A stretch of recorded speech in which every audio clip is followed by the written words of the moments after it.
how and why India needs to fix its skewed gender ratio. We the Women, India's next growth engine. I would like to invite Moneycontrol Multimedia Editor, Sonal Mehrotra, to moderate this session.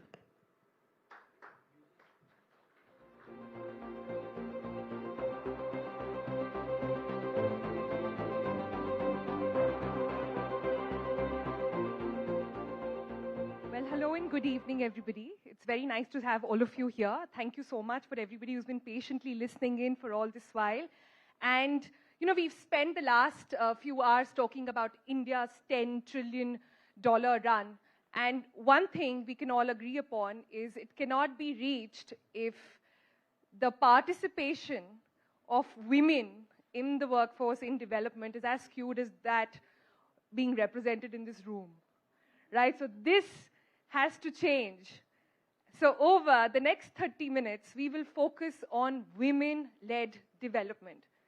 As in India's development landscape, just to sort of give you a context over there, the role of women stands at a very focal point.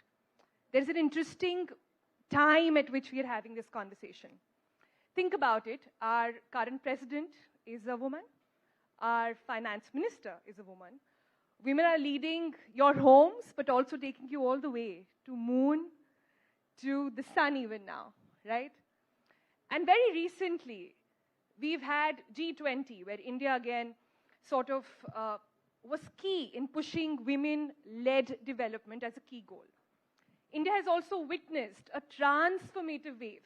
By that I mean that initiatives like Beti Bachao, Beti Padhao, rise of women-centric entrepreneurial ventures, you'll see some very dynamic women in some time from now. They are painting sort of, if I can say, strokes of change. But yet, the canvas is far from complete. As we navigate the discourse on women-led development, in India at least, we must scrutinize these efforts. We need to applaud progress, but we also need to dissect the gaps.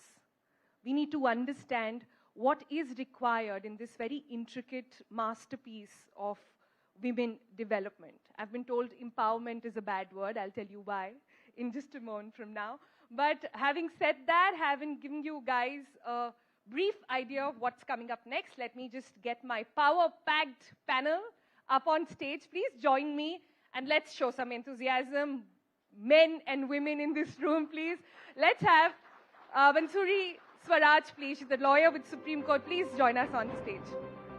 Also, Shazia Ilmi, spokesperson for the BJP. Lekha Chakraborty, she's a professor at NIPFP. Anisha Singh, founder for She Capital. Sairee Chahal, founder and chairperson for Mahila Money. And also, Ayushi Gudwani, founder for Fable Street.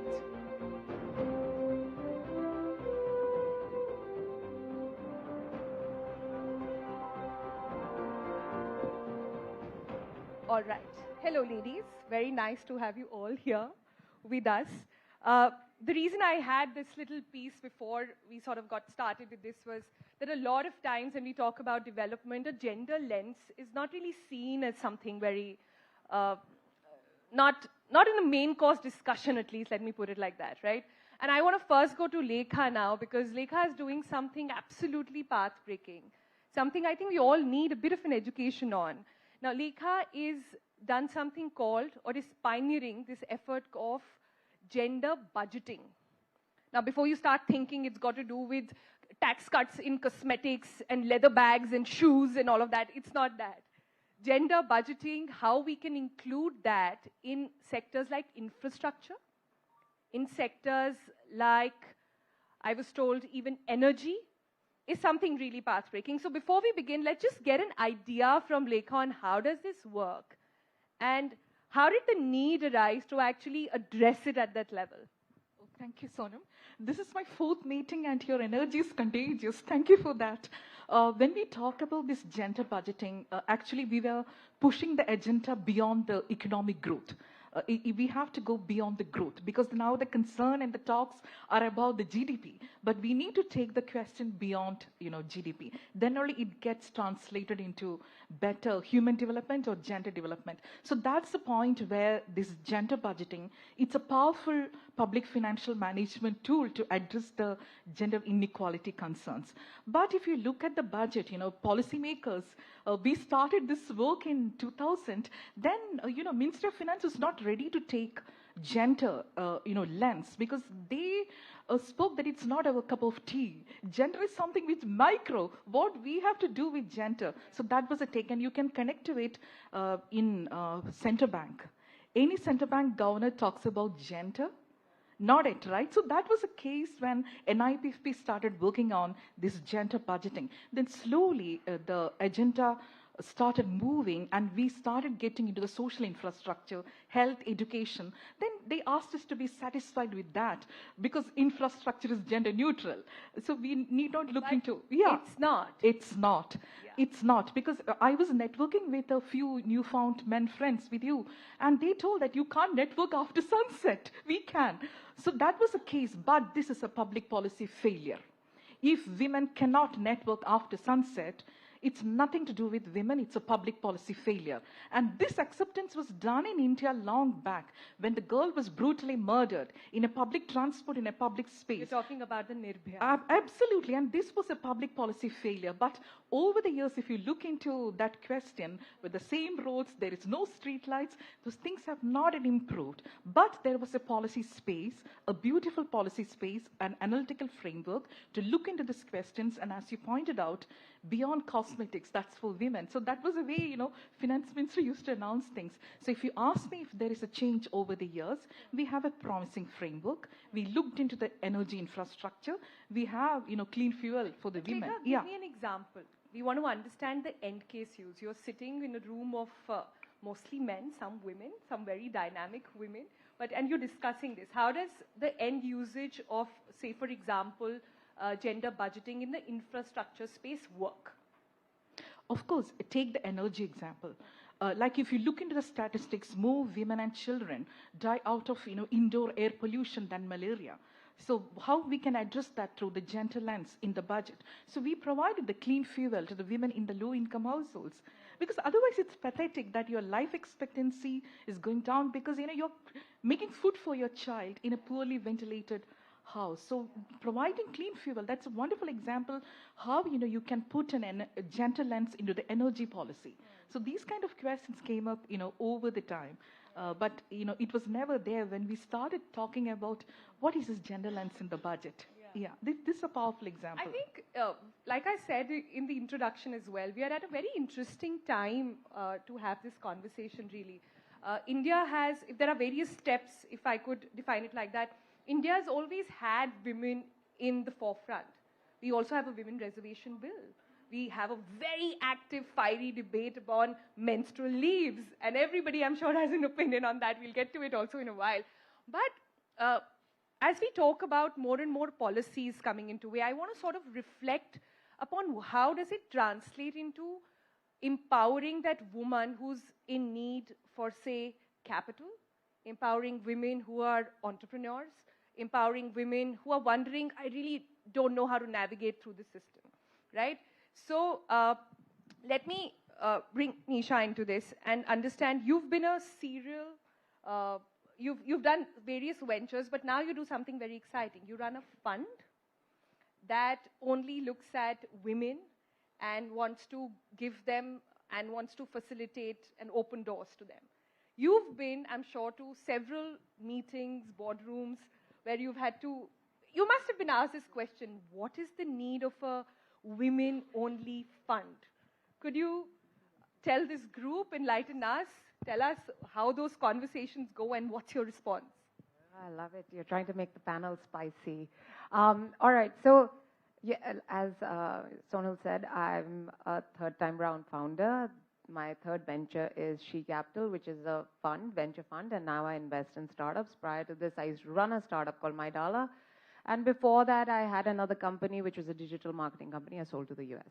When I did go out, and I talk about this very openly now, that the hardest stint, you'd think by the third time round, you'd be okay with being a founder and it's going to be easy. Actually, raising money for female founders was the hardest thing I've ever done in my life. Because one, we were just, every time I went, everybody was like, it's such a great cause. we were just labeled a cause. We're not a cause. A venture fund is going to give you back money. It's going to return investment. But for the longest time, women were considered in the bucket of cause. And then I'd hear stuff like, why would you want to invest in women? They have cat fights. So,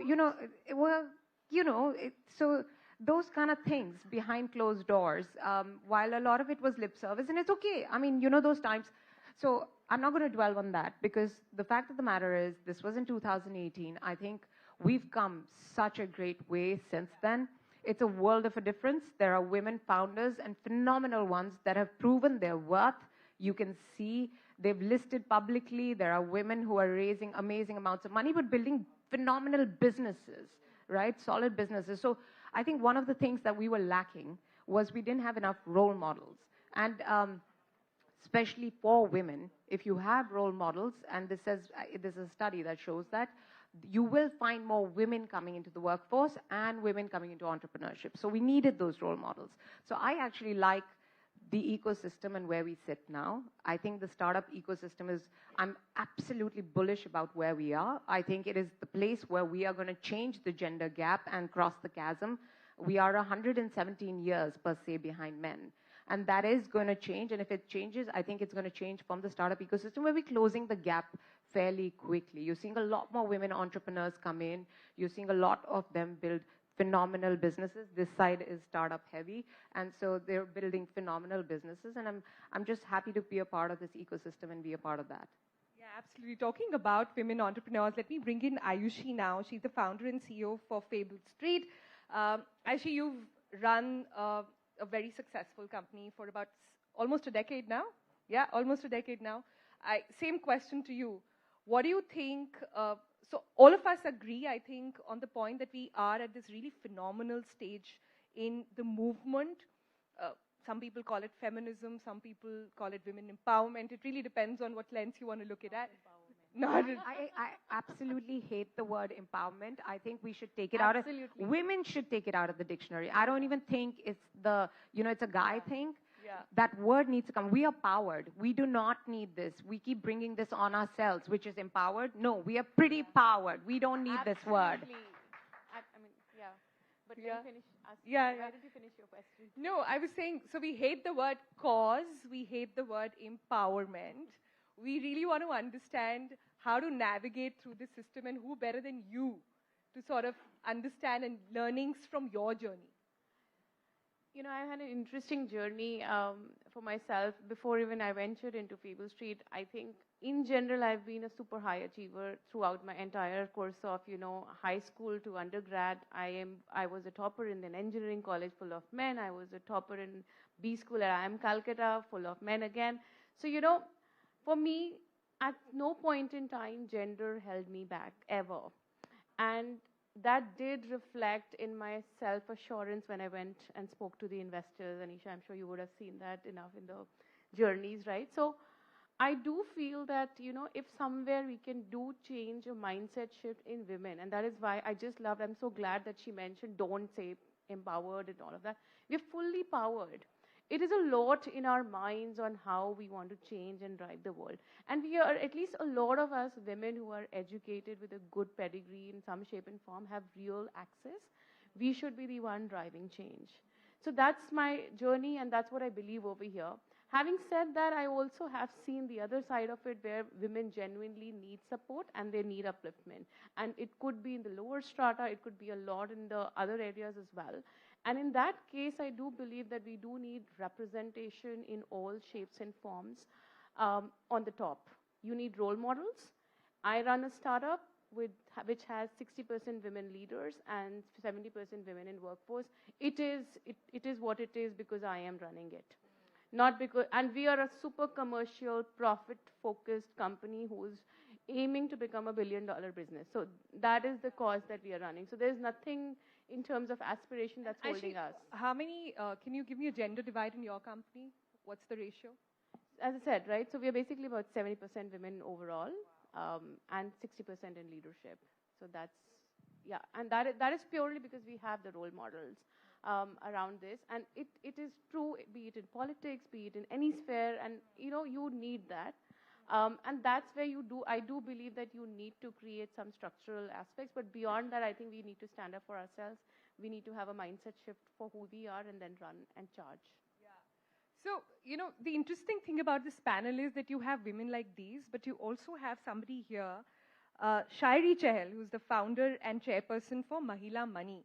Now, Sairee deals with women of a very different mindset, right? These women don't make it to podiums. These women don't have access. And while we celebrate and we detest words, and while we say, okay, diversity, let's not call it diversity, let's call it what it is, there shouldn't be such a huge gap. Take us through what's happening on the other side of the conversation here. You, essentially also, I would like to educate our audiences as well. You help a lot of women, and to give an example really, women in smaller towns and smaller cities who want to do something and they don't have access to finance, they come to you, and where do you take them then? Thank you. So just to give you a quick context, I think the thesis of our work is very simple. It says internet is the power engine of the economy today. All great companies are using technology and internet to get built. About 15 years ago, I started my first company, which was an internet platform for women, connecting them to employment. And I think when we started, India internet base was 10 million users. Men, women put together was 10 million users. Today, we are sitting at about 800 million users, out of which 350 million are women who have come online for the first time. So this is, I think this is a policy impact, because a lot of things happen to make this happen. We're also one of the fastest growing digital payments economy in the world. So there is a little policy context to this conversation.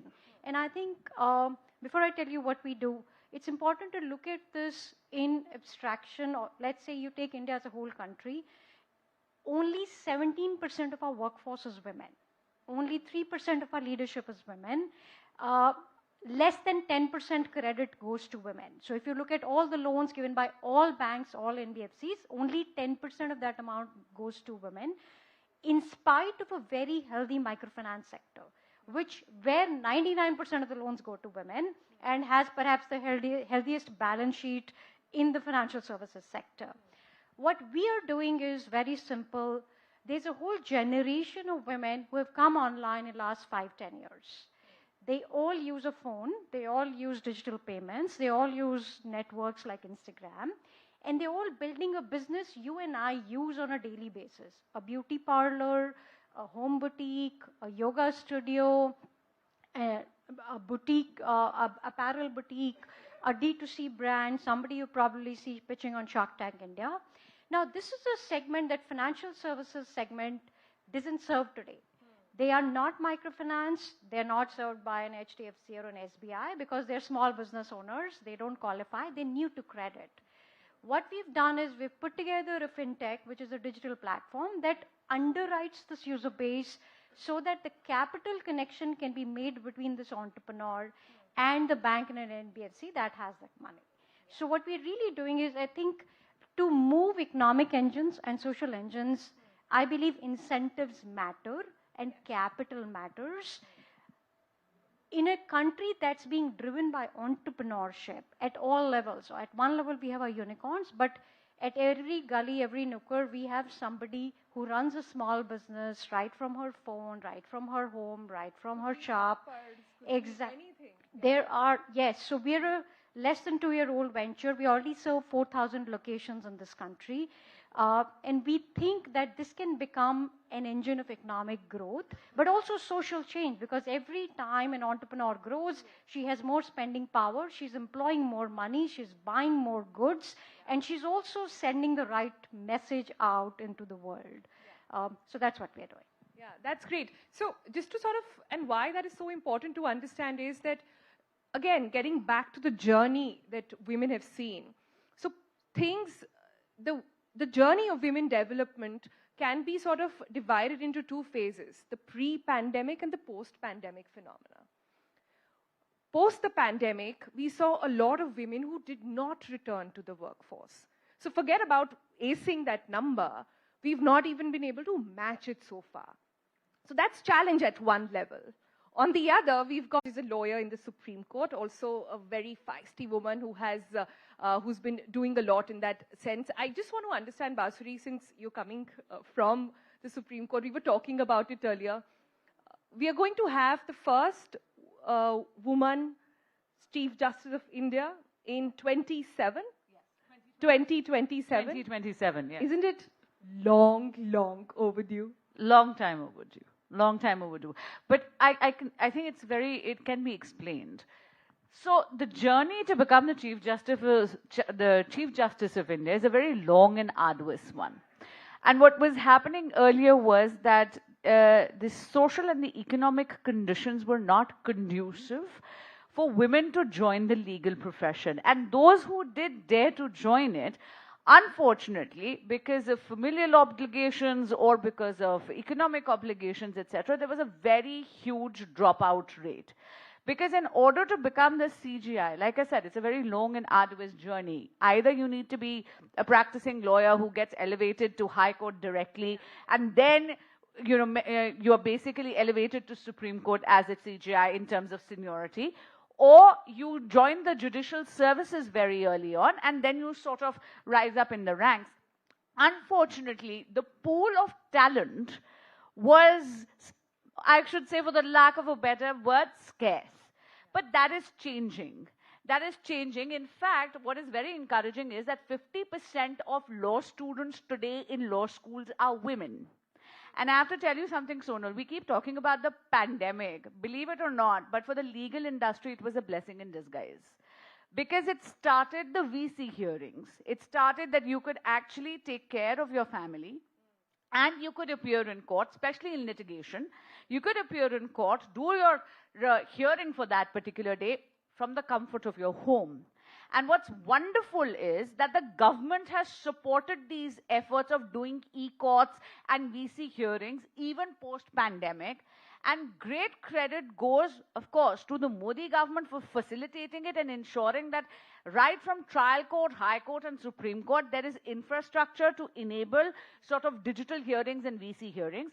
And I must say, great credit to our current Chief Justice of India, Dhananjay Chandrachud, the Honorable Chief Justice of India, who have sort of sensitized his colleagues and made sure that right down to trial court, you are permitting people to actually appear from the comfort of this home, which means that automatically there will be a in fact, it might even stop the dropout rate of women completely. So yes, kudos, Justice Nagaratna is going to become the first Chief Justice of India in 2027, and she's, of course, breaking and shattering the proverbial glass ceiling. Yeah, true.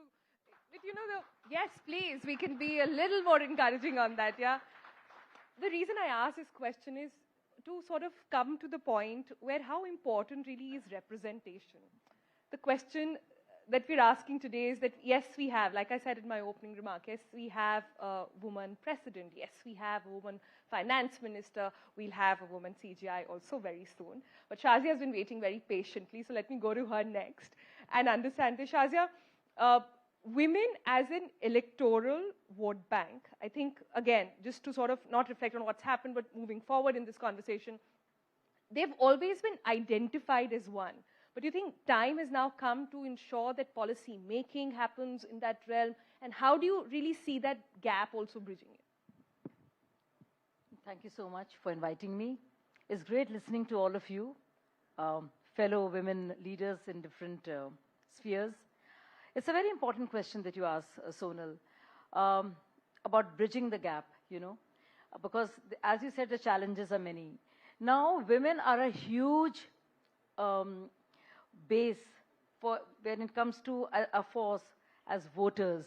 And I think more and more political parties are aware of it, which is why, a lot of successes, electoral successes, would be attributed to women voters. Ladli Behna Yojana, whether it's Mudra Yojana, where 70% beneficiaries are women, and of course all the various schemes where women are really at the center point of development. So we have to go beyond semantics, but semantics matter. Why? Because women's development is so different from women-led development. And when the dynamics are so skewed in this male-female situation, you really need to relook at and see it through the gender lens, which is why the role of important women leaders. Now, there was a point in Rajya Sabha when all the women were there because of their fathers, father-in-law, or husbands. And you look at the situation today, it's changing. You have a Nirmala Sitharaman, you know, giving it off, a full powerhouse, budget after budget. You heard Smriti Irani just gobsmacked the person who asked the question on menstruation and gave some womanly wisdom there. So when women from smaller towns make it and fight for more and say we want a better deal for ourselves, this is not enough. This will not do. I think, you know, there is a silent revolution which is underway. And I think we are witnessing that revolution. A lot is changing. There are winds of change. I come from Kanpur. Chamanganj is where I come from, which is like a complete Muslim ghetto. Girl, I can bet. Oh, Kanpur girl, here's to Kanpur. And I cannot tell you the aspirations women have. It's changed so much from the idea of just being a teacher at most or a principal in school to a doctor at most. I mean, they want to be bank wali naukri. Bank That was wali supposed naukri. to be a very So safe to field. being DJs, you know, to being radio jockeys, to being television news anchors, to flying, so lots of unique things are happening. And I think there is, women are clamoring for more, and I can see that. But I feel that the ecosystem is responding, and a lot more needs to be done. You know, we used to have this, sarpanches had always had it. At the village panchayat level, there was always reservation. But we often saw that though the face of power was feminine, but the actual repository of power was not the woman there, but her husband. So that's why Panchpatis were actually running the panchayats. Now for that, we have to ensure that the same thing doesn't happen in this 33% reservation that we're talking about, seeing many more women, because right now only 15% of the Lok Sabha members are women. Only 12% of Rajya Sabha members are women. You look at Scandinavian countries where the percentage goes up to 45. Now, clearly, it's too adverse to even talk about, and it's shameful. Though we started at 5%, despite. So now what is there? So a woman has to change from just being important as a voter to becoming important as a candidate. Winnability. Winnability is what the parties keep telling you about. And for that, the society should also help in and say, no, we are looking at also women as winnable, fiery leaders, and we don't just need men to lead the way. So we need to have grassroots workers rising, working upwards, and us creating that ecosystem to help them and hold their hand. And I really think women are so ready. If you see everywhere, even if you see across the spectrum, you know, agrarian culture, if you look at agriculturalists, some phenomenal work. Some of our women farmers are really kicking. From farmers to NASA all the way, like I said, so you know, many while women in yeah. Iran were shedding the burqas, and while there were some secularists, this left lobby, wearing burqas to show solidarity, quietly and not so far away, there's a Nigar Shaji, a Muslim woman who's leading the solar mission. And that is where it matters. So they are great stories. So more and more models, real life models. And it's just not about, and also about the dominant culture. That it's just not about looking good and the mass media being about beautiful women. You know, when you attribute only beauty and youth to women and power and money to men. But more and more women who matter in terms of premiers, in terms of presidents, in terms of sportswomen, in terms of women entrepreneurs. So I think that stereotype must change. And I think the popular culture and the Hindi film songs should also work accordingly. Because we have to go beyond "Main cheez badi hu mast mast." You know. I think rightly said. See, Shazia has covered so many different aspects of it, but I want to go back to Women's Reservation Bill, so important. Can I ask you the most obvious question, which is on everybody's mind right now? What's the delay? When do we see it actually roll out?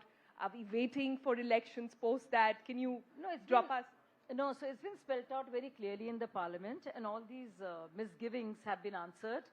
And because there would be a delimitation process, because right now, if you announce it straight away, now how many of the existing MPs, I'm talking about all parties, would agree for their particular seats to be declared as reserved for women? Now, they would be very contentious. It could be BJP, it could be Samajwadi Party, it could be RJD, it could be JDU, it could be AAP. So when there are strong leaders, some women too, they would say, why would you want to reserve it and on what basis? So post-delimitation, so I think the next session onwards, we will actually have a 33% reservation. There would be 888 seats now. So also the new parliament is made for more members. The population has grown so much more. If you look at, I will not quote the Malthus theory of, development, but you just see how the population has grown. So we need many more representatives to reflect the will of the people in terms of the size of the constituencies. So I guess, so this is something that should have happened long time ago. But finally it's happened, and this, as I'm told by policy experts, that this was the best way and the shortest way. It could not have been done in a year's time. Many would argue it could have happened earlier. The Delimitation Commission should have been on work, and the census should have been working on it earlier. But well, this is how it is, and I'm very excited about it. Yeah, it is. But the key question here at the moment, and why don't you, Bansuri, come in on this one as well, is about representation here, right? How important is that? We talked about Panchpatis, so to say, right? How do we ensure that the next leg of parliamentarians who reach the parliament are women who reach the parliament are more empowered? Like, what can we do at this level? How do we, it'll be more of a social change, is what I'm sort of getting at. It's already begun. It's already begun at the policy level. So you spoke about, Sonal, you spoke about Beti Bachao, Beti Padhao. You know, the gender ratio in India is finally, it has stopped being skewed after decades. For the first time. From Beti Bachao, Beti Padhao, we went to Jan Dhan, which meant that more than 55% of bank accounts which are open today are owned by women. After that, you have other, something that Sairee ji, Mahila Money that you're doing on the private side, the government is doing it with PM Swanidhi Yojana or Mudra Yojana, which means that you are actually bringing economic empowerment to women. And I'll tell you, and that is why the narrative has shifted from women empowerment, a word that we all hate on the panel, to women-led development, which means you're talking today about empowerment in the context of empowering the nation. We are talking about Viksit Bharat by 2047, and women are going to be the architects of that future. I'm told it's time to wrap up, but I'll take last few comments from everybody, and there's so much we need to speak about, especially the pay gap, which is a nagging issue across industries, across, sectors. So I'll just take closing comments now, starting with you. It needs to be addressed. Will get addressed when there are more women in leadership and on the top fighting for it, and also women bottoms up are asking for it. I think till such time men are deciding who gets paid what unilaterally, I think pay gap will continue to exist. We need more women on the table, every table, to make sure this is an equal decision. Well, I think change is here, and it's inevitable, all right? So it's already happening. As Bansuri said, we're seeing that change happen. Now, either we can go with it, and I encourage every woman, actually, to go with it and encourage each other and build each other up, and that's going to change everything, right? More women on the workforce will bring more in, pay gap automatically down. So I think that needs to happen, and the change is already happening. There's nothing that can be done to stop it. It's a rolling ball. That's a very positive note. Quickly, this side up. So I tend to disagree a little bit, and I would maybe sound contentious, but I don't think this is a fight between men and women at all. I think this is something that men and women together have to fight for a better and more equitable society. So let's not make it man versus woman. We need many, many more men who believe in gender equity. And sometimes we also have women who are repositories of patriarchal values. So it doesn't start and end with the anatomy, but goes far beyond as a change in the society and in the thinking and in the mindset. There are far more gender sensitive men I know than some gen women themselves. So we need all of you to be there, fellow collaborators and partners and colleagues, to make this happen. We've spoken about, that's very well said. Don't be shy now. Come on, guys. You can give a better applause to that one. Yeah. Lekha, we were talking about what about monetary policy? The way you're working from budget, that'll be next, which will have a gender lens. Absolutely, because monetary policy, you know, we don't have any women on board like the governor, and also the policy has not looked into through a gender lens. So that's my aspiration, like who will be, whether Dr. Shaktikant Das or who will be that champion on the monetary policy front who address this gender lens. Yeah. On pay gap, I will say, women, start on your own. खुदी को कर बुलंद इतना कि हर तकदीर से पहले खुदा बंदी से ये पूछे बता तेरी रजा क्या है.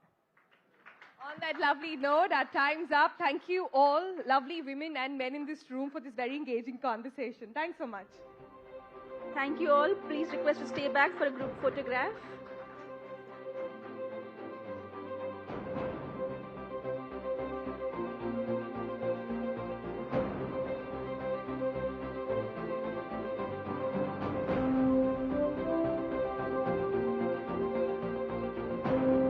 Thank you, Sonal, and all the panelists. Definitely India awaits its first female Chief Justice of India in 2027. Moving on to the next session. GST is the biggest reform of the government. It has reshaped India's tax landscape. Has the time come